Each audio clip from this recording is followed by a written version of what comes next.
So, as I said, City Beach has been around since 1985, and we are nothing special. So, that's us. This is what we sell. So, not that hard to think that we've probably got a lot of rich content, and for one reason or another, people like it.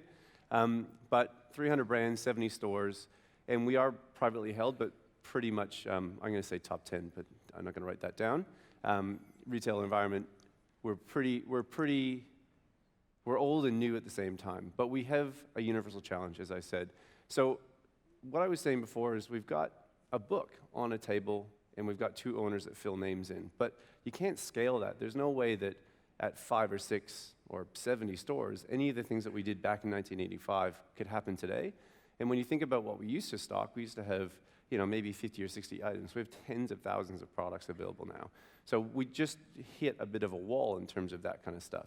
So what we were doing before to try and address communications out to our database, which was fairly substantial. So I'm going to argue that it's probably about 1% of the Australian population, which is about 50 people.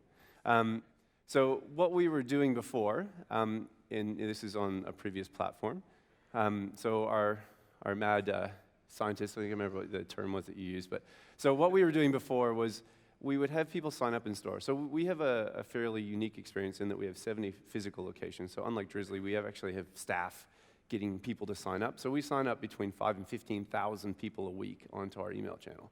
So that's pretty big numbers. And what we were doing with them is we would manually get lists in, and we'd manually load those into the platform, and then we'd just batch and blast, just hammer people with emails. And then after a few weeks, most people would unsubscribe, and then we just basically purge those people. So that was kind of the ecosystem we were working in. It was delivering some revenue, but as I said, it was a bit of a hot mess. It was a bit drizzly in our world, you might say, from raining from the clouds.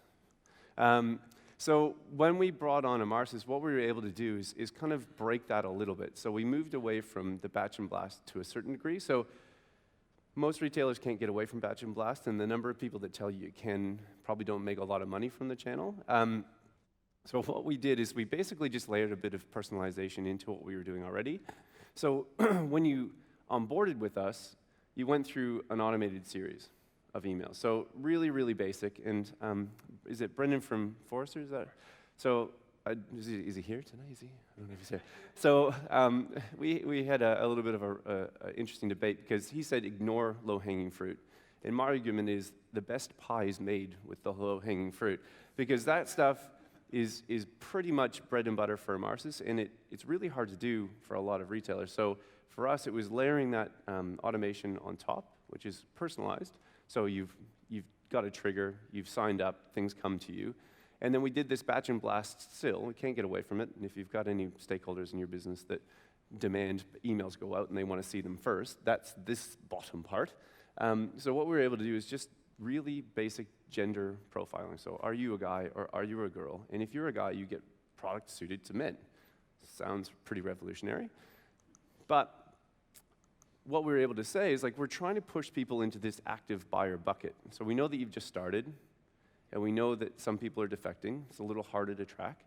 But what we're trying to do is grow this active segment. So some of the data wasn't really that clear to us in the previous platform. It's all kind of mashed together. And if you've had a chance to look at Amarsis, one of the benefits of the system for someone that doesn't really know what they're talking about is that the data is really easily consumed. So the data is really kind of, what is this number? It says revenue on it. It's I get it. So what the special people in my team were able to do is build out journeys to really start to encourage people to get to that kind of high point in that curve.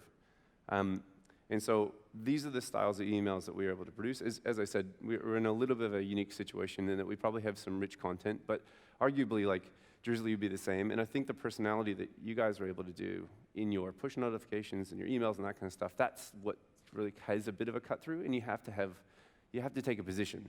And sometimes it's a bit dangerous. For us, we're very vanilla. We really play it pretty safe. But having a bit of fun and knowing who your consumer is actually personalization as well.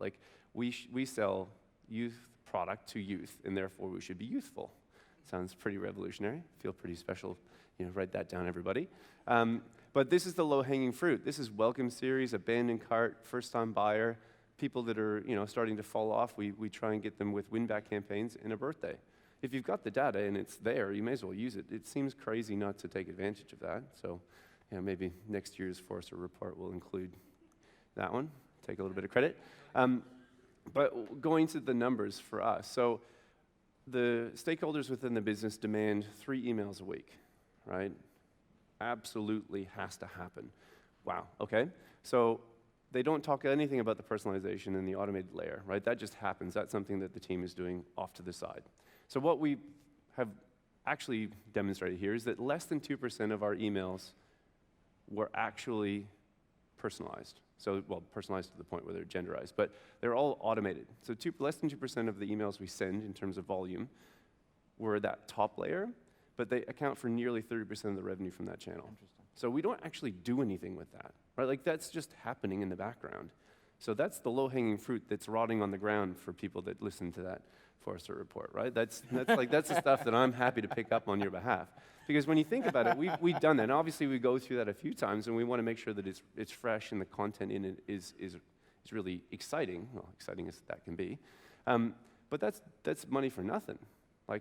And what you were saying before, how do you justify the cost of these platforms, right? That was an interesting question. You're not going to ask me now, so I'm trying to get all the questions out of the way now.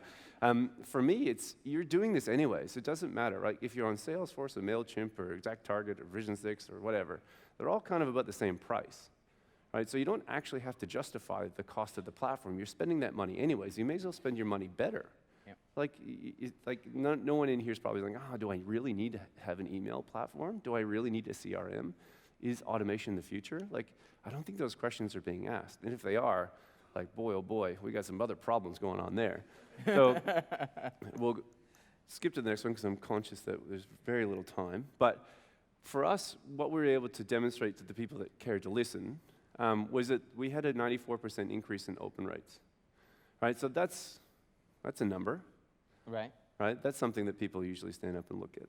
And then click-through rate increase as well. So if you think about the personalization layer and the things that you can do with it, and then you add in some automation, and you can get performance like that, it's kind of like, man, I can retire early. It's pretty exciting, right? I'm pretty stoked. Go to the beach.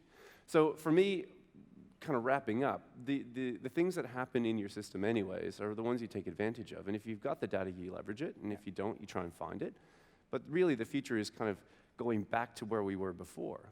Adding that layer of personalization, having a one-on-one communication with your customer, but appreciating that all that kind of stuff can come together in a platform and it's easy to use. I was like, boy, oh boy, spend the money. Sign up today. Thank you.